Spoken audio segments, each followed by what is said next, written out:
Welcome to Stories of Success about Stephen Hawking. Today we will talk about English theoretical physicist's career.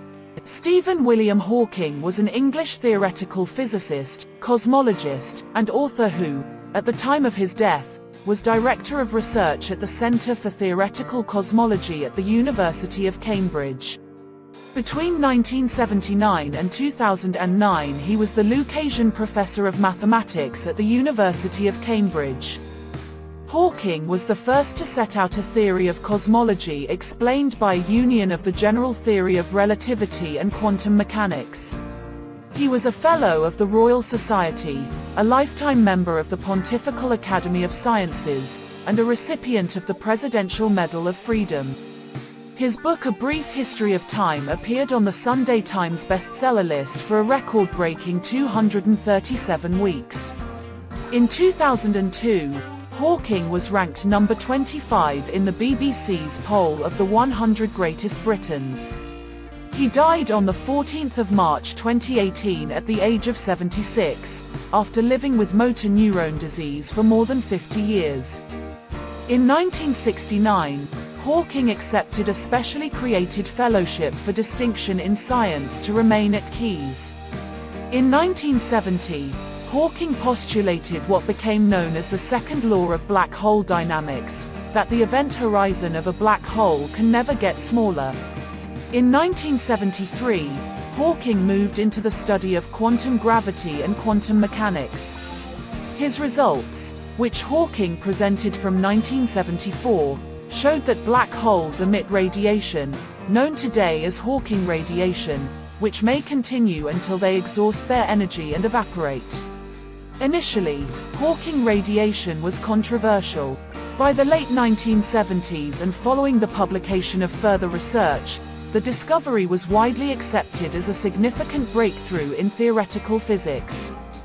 Hawking returned to Cambridge in 1975 to a more academically senior post, as reader in gravitational physics. His promotion coincided with a health crisis which led to his accepting, albeit reluctantly, some nursing services at home. In 1981, he proposed that information in a black hole is irretrievably lost when it evaporates. This information paradox violates the fundamental tenet of quantum mechanics, and led to years of debate. In 1979, Hawking was elected Lucasian Professor of Mathematics at the University of Cambridge. His inaugural lecture in this role was titled, "Is the End in Sight for Theoretical Physics?" He proposed n equals 8 supergravity as the leading theory to solve many of the outstanding problems physicists were studying. Hawking first proposed that the universe had no boundary in spacetime before the Big Bang. The no-boundary proposal predicted a closed universe, which had implications about the existence of God. He decided in 1982 to write a popular book about the universe that would be accessible to the general public. A Brief History of Time was published in April 1988 in the US and in June in the UK. It proved to be an extraordinary success, rising quickly to the top of bestseller lists in both countries and remaining there for months. The book was translated into many languages, and ultimately sold an estimated 9 million copies. Success led to significant financial rewards, but also the challenges of celebrity status. Hawking pursued his work in physics.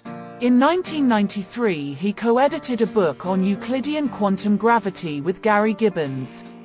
In 1994, at Cambridge's Newton Institute, Hawking and Penrose delivered a series of 6 lectures that were published in 1996 as The Nature of Space and Time. In 1997, he conceded a 1991 public scientific wager made with Kip Thorne and John Preskill of Caltech.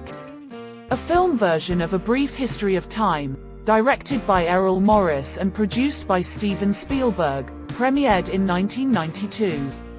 Hawking had wanted the film to be scientific rather than biographical, but he was persuaded otherwise.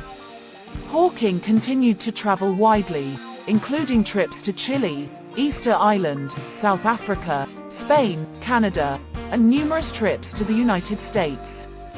For practical reasons related to his disability, Hawking increasingly traveled by private jet, and by 2011 that had become his only mode of international travel.